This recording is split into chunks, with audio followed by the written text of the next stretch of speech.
Hi, I thought I'd just post a quick video on one of the V8 SD1s that we have. This was a Vandenplare FI.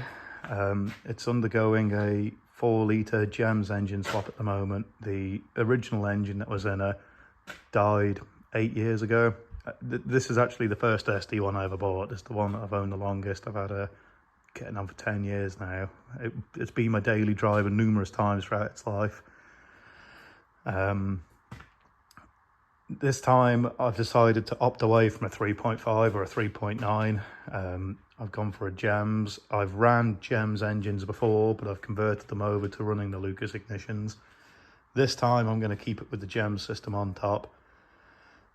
Contrary to popular belief, the Rover V8s, they're getting older, so you can't really say too much about it, but they're not as reliable and bomb-proof as people let them on to be. The earlier engines, like the P6, P5 and early SD1s, when you had carbs on top really, they didn't go wrong as prevalently as the later engines. And if you've had the misfortune of having a Discovery 2 with a Rover V8 in, it's time, to my experience. Every one I've ever had hasn't lasted very long. They crack the block itself. Overheating was a big problem with them. This one, I'm going to keep the GEMS unit on it. I'm going to use an SD1 front timing cover, so as it still looks OEM to a point. So I'll have the alternator bracket at the side. If you pop the bonnet, the only thing that's going to look untoward is the Land Rover 4-litre plenum chamber. I am contemplating grinding that off and putting something else on top. Oh, you know, it just looks like a Rover SD1 one as per normal.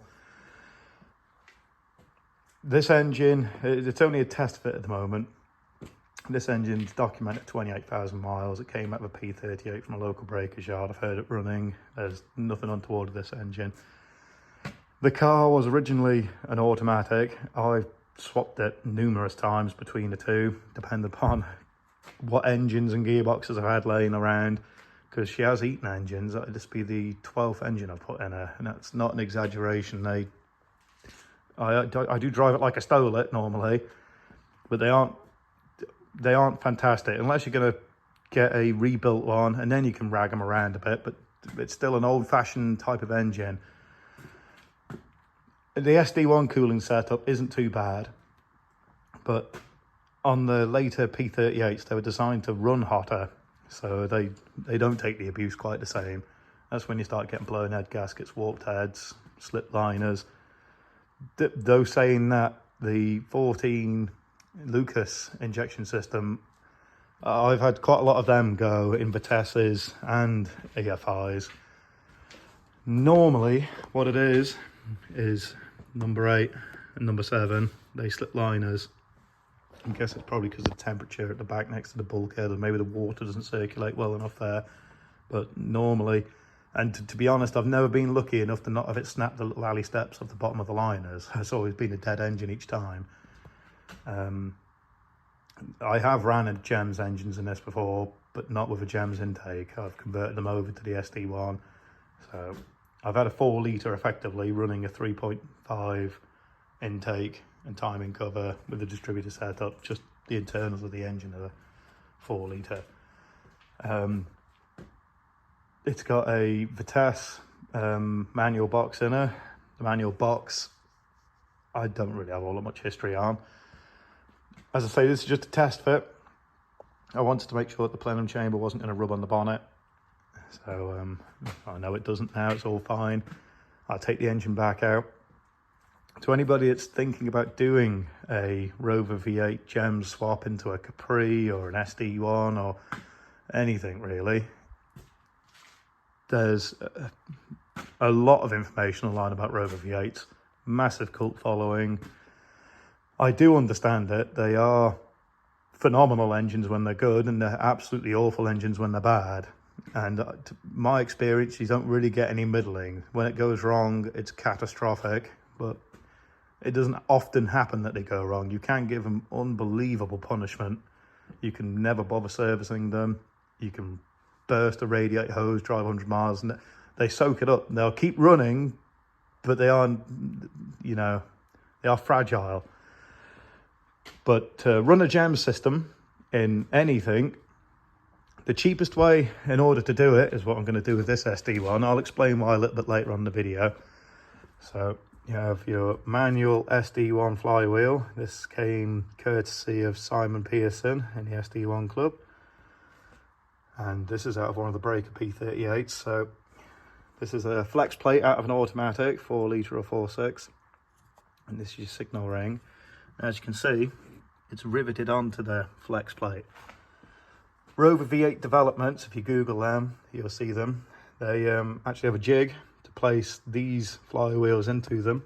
They'll drill them and then they'll use stainless steel bolts to bolt the trigger ring into the correct positioning with the stainless steel bolts so it doesn't affect the magnetism, and it'll pick up the signal and then it'll run. I'm going to use Tornado Systems based in Shrewsbury. I'm going to get an unlocked ECU, and then it is just as simple as you cross the starter and it'll start then. And then I suppose I'm talking largely to a lot of people that already understand this, but just if anybody wanted to use a GEMS engine, that's the way that you get around doing it. You can use a Morgan flywheel, a TVR flywheel. If you wanted to have a Range Rover flywheel, you do need to get them machined, to my understanding. I've never actually used a Range Rover flywheel in them. I do know that they're thicker.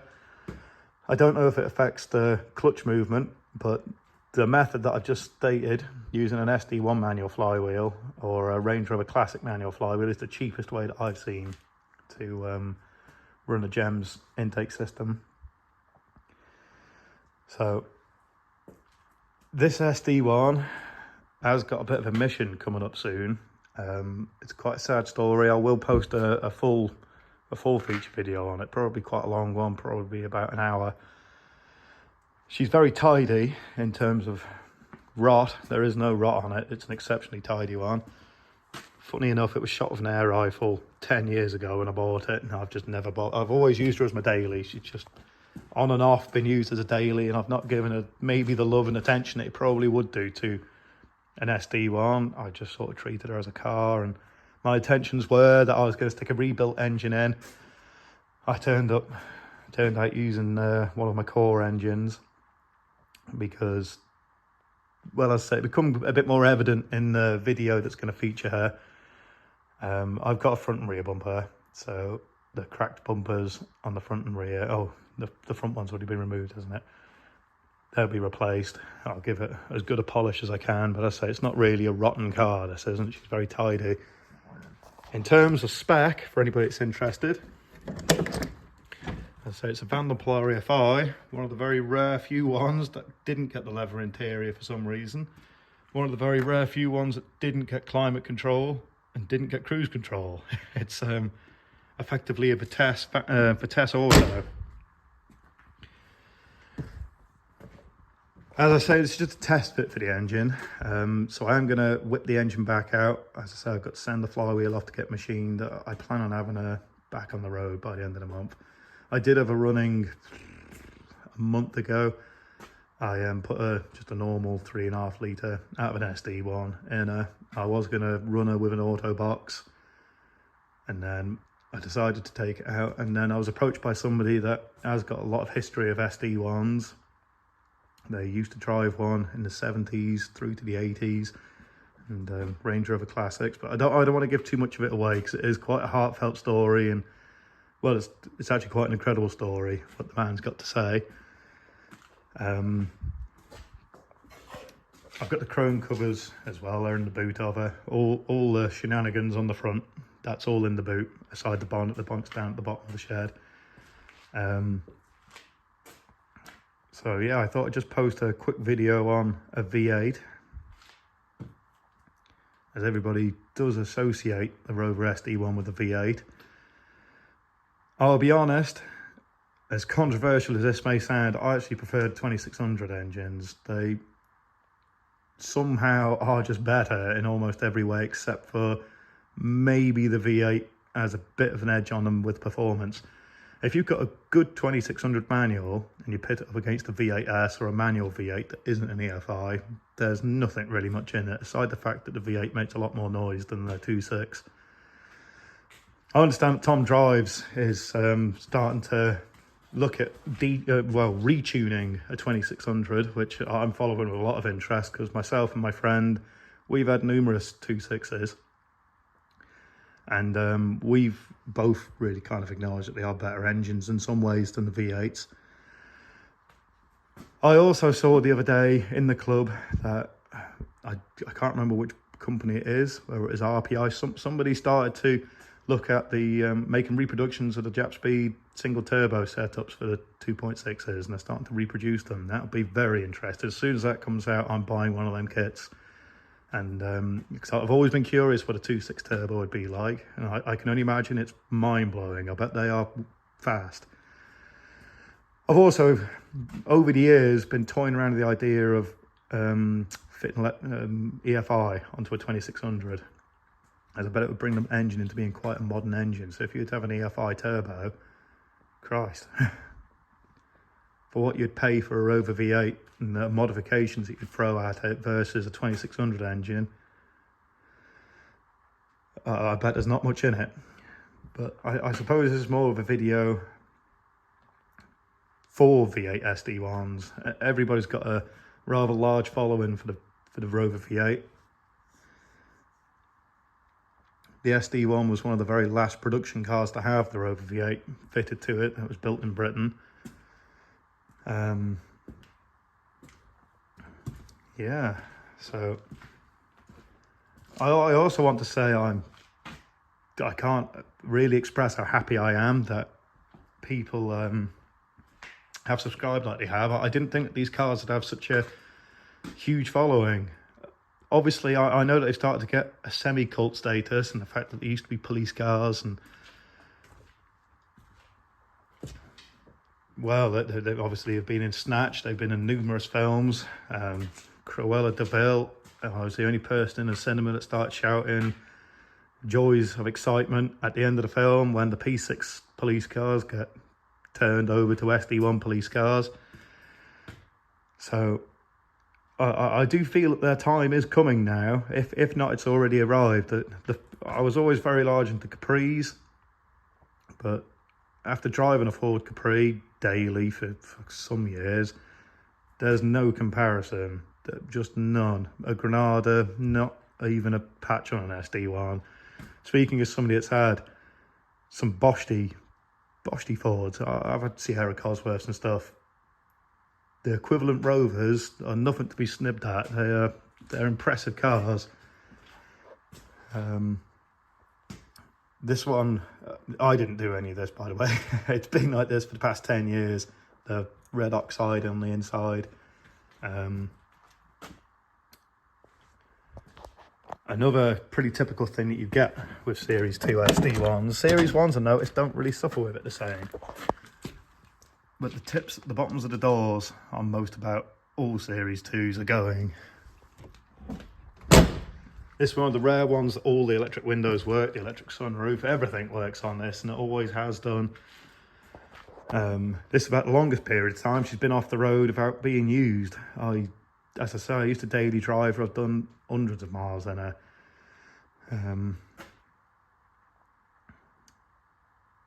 Tomorrow, I will post another video on the diesel.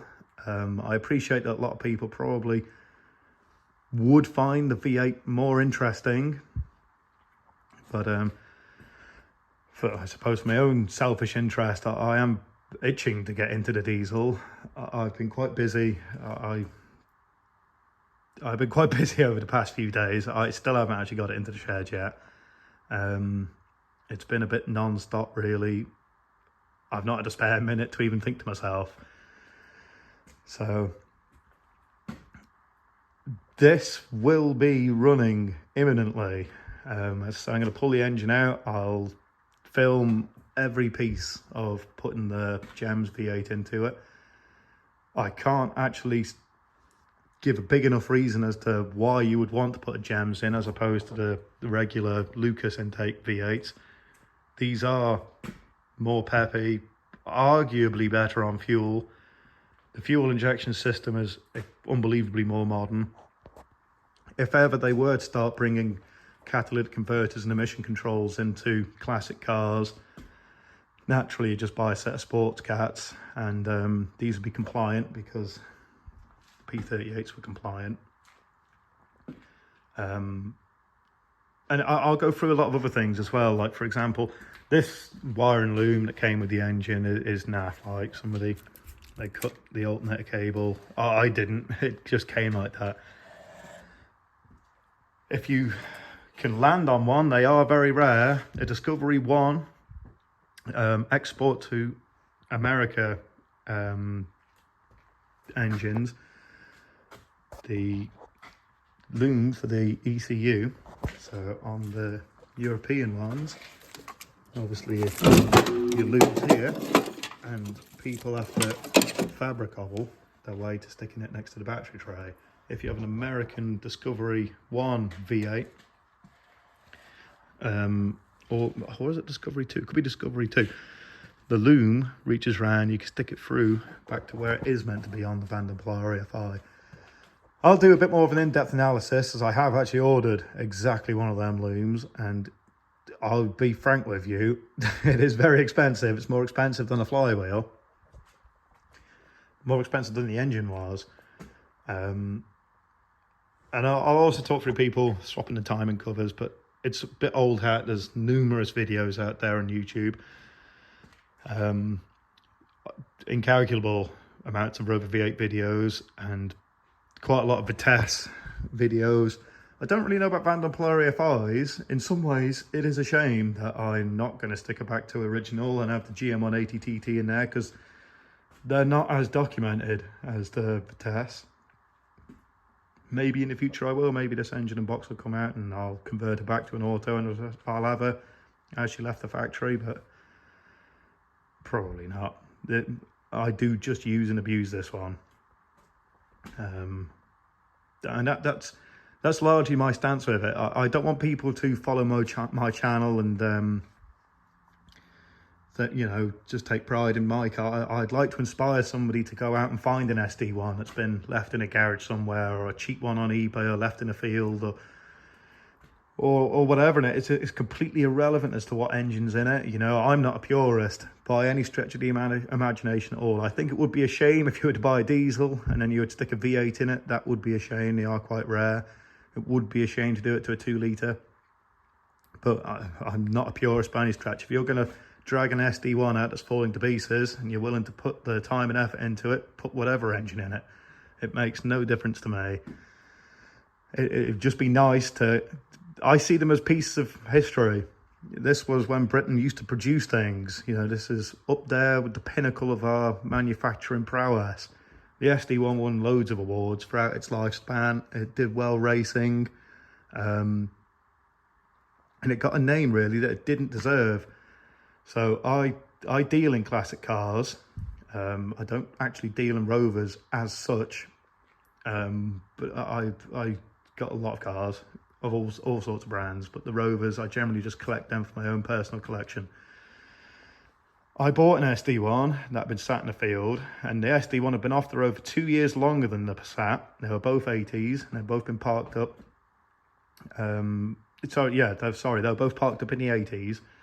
The SD1 was a Series 1, 1979, and we winched her on. She was fine. It was in about the same kind of condition as the diesel. As I say, it's really the only place I've known them go.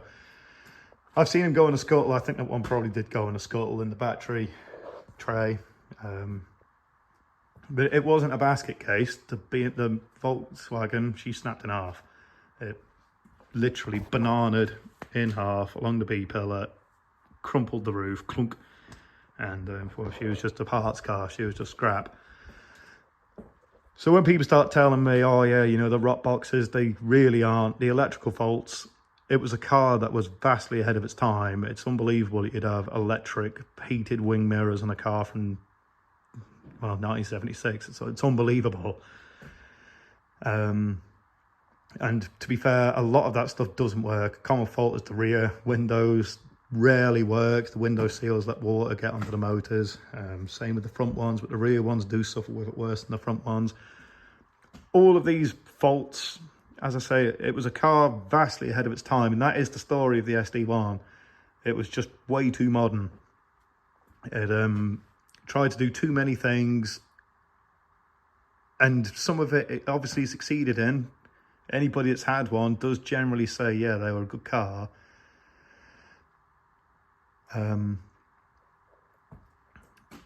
So that's my 2 cents on it. A lot of people come up with all sorts of theories as to why British Leyland went pop and then Austin Rover went the direction that they did, and ultimately MG Rover went down. I think it's complex. When I think of Rover, before I got into Rover, I just think, yeah, it's an old man's car. I didn't really give much thought to a V8 SD1 or a T16 Tomcat. Rover made some absolute animals in the past. 827 for Tess, if you got the V627 or the 2-litre turbo, they're both fast cars. They definitely didn't deserve the reputation that they had. And in fact, I have a real soft spot for the 800s. They are an unsung hero. The SD1's getting its time, but an 800, they are fantastic. They even handle better than an SD1. They're just better in every way. This is just an 820 SI, this is. Well, it could be an SLI, but I think it's an SI. But that's a car for another video. But the 800s, got loads of time for them. In fact, I'm actually in the market for maybe buying another 2-3 800s and just have them in the collection. So I suppose this is probably the part of the video I should reach some kind of a conclusion, because I don't want to bore anybody away. But what my objective is in the long run is I'm collecting all these Rovers, and at some point I am going to start maybe dealing in them a bit. Have a classic garage exclusively deals in BL, AR, MGR cars. Obviously it would be for a degree of profit. I'd like to cover my costs. I'd like to be able to employ a few additional people to assist in it, but it would be primarily to preserve some history. So that's what it's all about. And I can't even believe I'm about to say this, but I'm also contemplating giving away some of the cars for free. Well, when I say contemplate, I am going to give away some of the cars for free, but there'll be more on that in the future. You know, I would be willing to give away an SD1 in the appropriate circumstances, just as a Metro or well, anything. But it will be under some very specific criteria. It'll be explained more in the future, as I say. So yeah, I just want to thank everybody again for subscribing. It's over, to be honest, it sounds a bit crazy, but it is a bit overwhelming. I didn't think that anybody had an interest in these kind of things. Because as people are having an interest in the same things I have an interest in, and to be honest, around me, I'm a bit of a loner. There's me and my friend, we both collect old Rovers, and we wouldn't really be seen dead driving anything other than Rovers. It's lovely to see other people have got a similar interest. So I suppose I'll finish this video with a great big thank you, and there will be some very soon, short, you know, upcoming videos on this. I'm actually just waiting on a few parts to come in the mail. I'm going to take the flywheel off to Rover V8 developments. And then everybody will get up to here, a V8 pairing. It's got a sports exhaust. Well, I haven't got it on the car yet, but I've got an absolutely monstrous 4-inch straight through pipe exhaust, so it sounds unbelievably savage. This, as I say, if you are local to Shropshire, you'll see it driving around. It is normally my daily driver. So yeah, thank you very much.